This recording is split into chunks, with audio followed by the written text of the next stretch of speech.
KBTV. It is Friday, which means that today is release day for both movies and films. And there just so happens to be a brand new family film that hits theaters today. It's called Camp Hideout. And joining me from that film is producer Jason Brown. Jason, how are you doing today, man? Doing great, man. Good to meet you, Jay. Thanks for having us on, and thanks to all your viewers and listeners. Yeah, well, I appreciate you joining us. And Jason, you're part of a studio. It's called Higher Studios. And this one's the one that's behind this brand new movie, but this studio that you're a part of is actually very unique. It's the first of its kind. Why don't you tell us about Called Higher? Yeah, absolutely. Called Higher Studios is a crowd-funded Christian-owned movie studio. We started back in 2019, to my knowledge, I believe we were the very first crowd-funded Christian movie studio. We're owned by over 6,000 Christian brothers and sisters all across the world who have invested $100 or $5,000. And they actually own the studio, which means that they own a piece of every project that we do. And so at the end of the day, it's a production community of like-minded people who are believers that just want to go make great movies and spread the gospel. That's amazing. It kind of gives a whole new meaning to the truly being a part of a movie. Absolutely. We wanted to let people behind the curtain in whatever way that we could. And so not only are they financially invested, but they're emotionally invested, and we get to bring them along the process. For example, some of our investors actually came and visited set for Camp Hideout, and they're actually extras in the movie. So it's fun to watch that film and say, hey, that person put in $500 or that person put in $1,000, and they were such a meaningful part of getting this film made, and they also got to share in the experience by being on the silver screen. Yeah, and it's funny. It's funny you mentioned extras in the movie because the publicist working on this project, Monique, is actually I've known her for a long time, and I've met her many years ago on the set of the Kendrick brothers film Courageous, and I got to go up and visit that set and be an extra in that film, and really gave me a whole new outlook on films and just how much goes into making one of these movies. Because I mean, as moviegoers, we go to the theaters and we see these films and we're like enamored with everything we see on the screen, but really don't know the processes and everything that go into filming these movies until you're actually there on a movie set. So that was a very fun experience. And this new movie, Camp Hideout, hits theaters today, and the movie stars Corbin Bleu, Amanda Leighton, Ethan Drew, and of course the legendary Christopher Lloyd. Can you tell us a little bit about this new film and how it went from script to screen? Yeah, absolutely. This was a story idea that I had after watching my kids watch Home Alone. That movie had them through the pranks and the comedy. It had their attention. And we realized that if you want to plant a seed in a child, the very first thing you have to do is get their attention. The other part of it is we sent out a survey very early to most of our investors, all of our investors at that time. And they came back and we asked the question, why did you invest and what do you want to make? One of the overwhelming answers was we invested to make movies for our kids and our grandkids and for the next generation. And so those two things combined really kind of set the stage for us to go and begin developing this movie. It was a long process, 3 years from script or idea to seeing it on the screen. But, it is a great story of a young kid named Noah, who is a foster kid. He lives in a group home. He's working with a couple goons, just doing some low-level goofy stuff, and he accidentally steals something from them, and they start chasing and coming after him. He ends up running and hiding at a church camp where he's a fish out of water. He's got some walls up, and he's very hard, but through unconditional love, these counselors and these kids really come around him and break down those walls and show him a family that he's really never had. And then the last third of the movie is when these bad guys actually show up and find him at the camp. It is Ernest Goes to Camp and Home Alone antics that I think is going to be hilarious and fun for a lot of the families. And you know what? And that it's crazy because the two movies you mentioned led right into my next question. It's like you read my mind because after seeing this movie, first off, I sat down and watched a screening of it with my 6-year-old daughter Addison, and from a 6-year-old's point of view, she gave it two very enthusiastic thumbs up. By the way, so I just want to let you know it's 6-year-old approved according to What we're Addison. going for. But the funny thing is, when I watched that, the camp environment, took me back to movies in my childhood. And like you said, it's like the first movie that popped in my mind with the camp theme was the late Jim Varney's 1987 film Ernest Goes to Camp. And of course, the bad guys getting outwitted and defeated by the campers, reminded me of the original Home Alone. even with like a little sprinkling of the Parent Trap in there. And so that was gonna be my next question. Were these films like kind of in your guys' mind when you're putting it together? But you answered my question there, and those are two very great films from my childhood that I've still enjoyed watching even now with my kids. I would agree. I think this movie is going to be fun for the entire family. The kids are going to love it, but as adults, we're going to see the nostalgia in this Mm. film, and we're going to see legends like Christopher Lloyd, who is in Back to the Future, and the Addams Family. Corbin Bleu is in High School Musical, so I think a lot of little girls that watch that have now become moms and have their own kids. Amanda Leighton was on the hit show This Is Us. So you're right. Those are movies that are close to my heart that used to be just good, clean, fun, family fun. And so we definitely had that kind of in our sights as we went in and tried to make this film. Yeah, and speaking of the actors in the film, you mentioned Corbin Bleu, and of course, my kids are very familiar with him from the High School Musical movies, which I had to enjoy and watch on repeat quite oftenly. And there were not one, not two, but three of those films. And now, of course, there's a High School Musical show on Disney Plus, and then, of course, Amanda Lake, you mentioned This Is Us. My wife was a huge fan of that series. But you mentioned, the one that really sticks out to a lot of moviegoers when they see the cast for this film is, of course, Doc Brown from Back to the Future and Fester from the Addams Family movies, Christopher Lloyd. What was it like working with an actor like Christopher Lloyd on this film? Oh, it was absolutely a career moment. It was a highlight. He's such a good person. He brought the energy to the set every day through jokes and just bringing that energy. He's a legend in the sense that, when action was called, it's amazing how he can turn it on and give a performance. But, I think I speak for the entire cast and crew that when Christopher Lloyd was there, people were enamored and jaws were on the floor. For example, I think someone told me the other day that in our food fight scene, Christopher Lloyd came out and kind of gave a performance. And after that take, all the kids and everyone there started clapping. And he said, I've never seen that on a movie set before. And so, I think that just kind of speaks a little bit to his acting ability and kind of what a legend he is in the industry.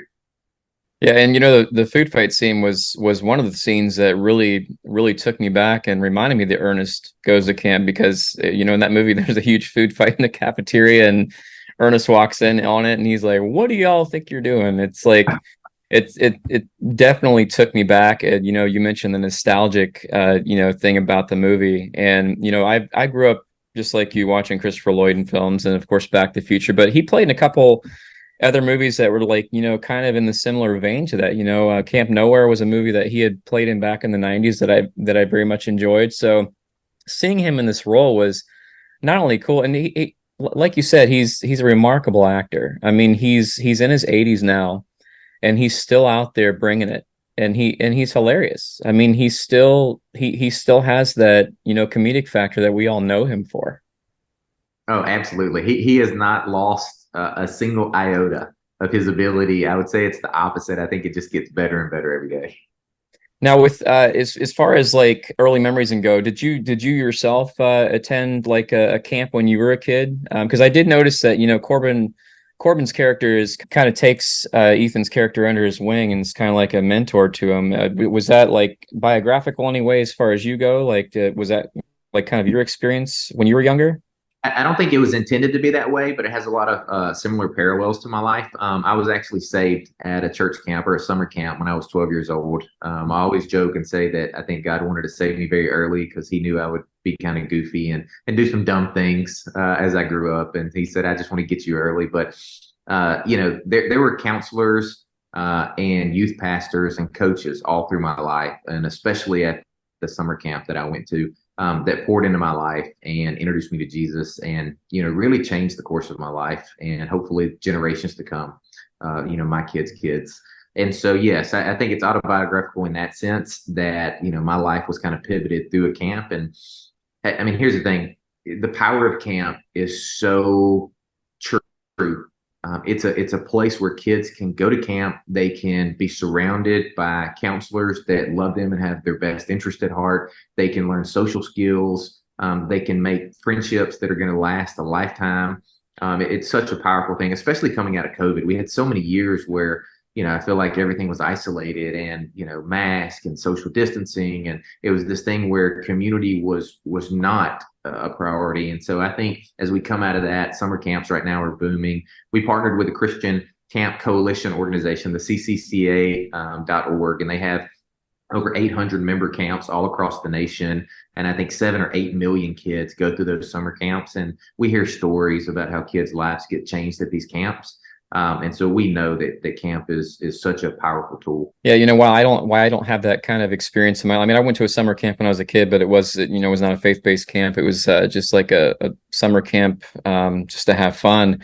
My wife, I didn't get saved till I was 22, so I didn't have the benefit of growing up in the church.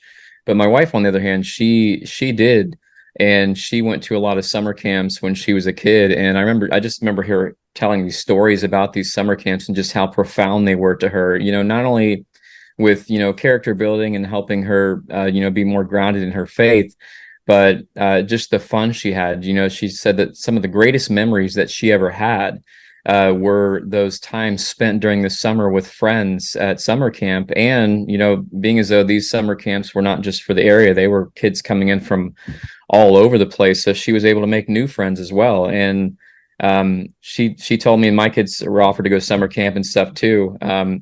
The cool thing about the summer camps is that she, looking back, she was like, these are some of the greatest memories that I had in my life as a kid.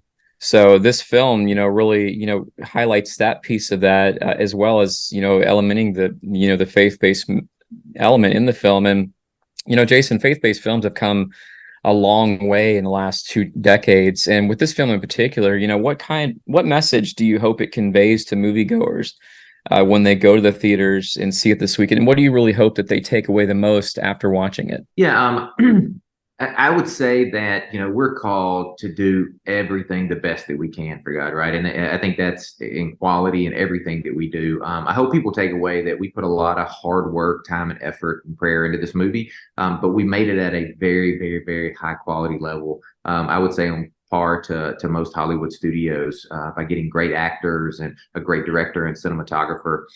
So I hope people see that Christian movies can be on par with all the other movies out there, right? If we put the time and effort into it, and as you say, they've came a long way, and there's some phenomenal filmmakers out there. You mentioned the Kendricks brothers earlier. They're such great storytellers. The Irwin brothers, Jesus Revolution. I mean, my goodness, there's so many great ones that they came out of it.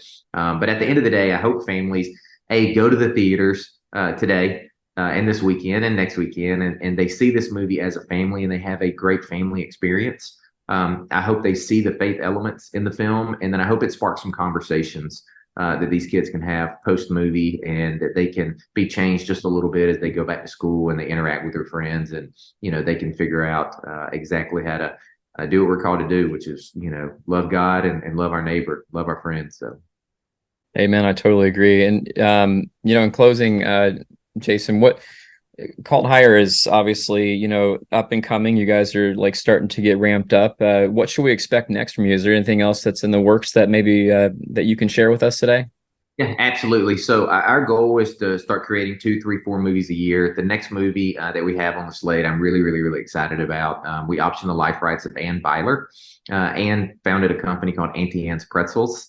And so it's a global brand and virtually in most malls and airports. And, I always joke and say that Ann put 20 pounds on me because my kids will not let me pass an Auntie Anne's pretzels without buying a couple buckets. And so, Ann has a wonderful, wonderful story, some hardships in her life. And then through a lot of miracles, God really kind of blessed her in the sense that he blessed her with Auntie Anne's pretzels. What a lot of people don't know is Anne and her husband Jonas' true passion is helping marriages. So they have a marriage counseling center, and they asked God to give us something that would allow us to go do that work. And so the pretzel and the pretzel business was really just God's blessing so that they could go and heal marriages. So it's a great entrepreneurial story. It's a great marriage story. There's some phenomenal miracles that happened to Anne along the way. And so we're really, really, really excited about that one. Well, I'm excited hearing about it. I'm excited to see that as well.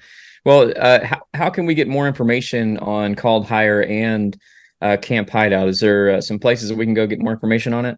Yeah, absolutely. CalledHireStudios.com. If you just Google Called Hire Studios, we should pop up and people can learn all about us there. There are some links that'll take you to different places.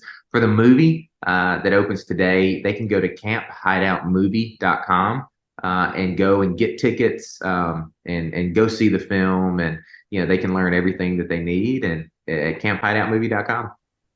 Awesome. Well, Jason, thank you so much for joining us today. I pray that the Lord can do big things with this film and find as much joy in watching it as I did. I appreciate your time today. Thank you so much for joining us. They appreciate you too, man. Thanks so much.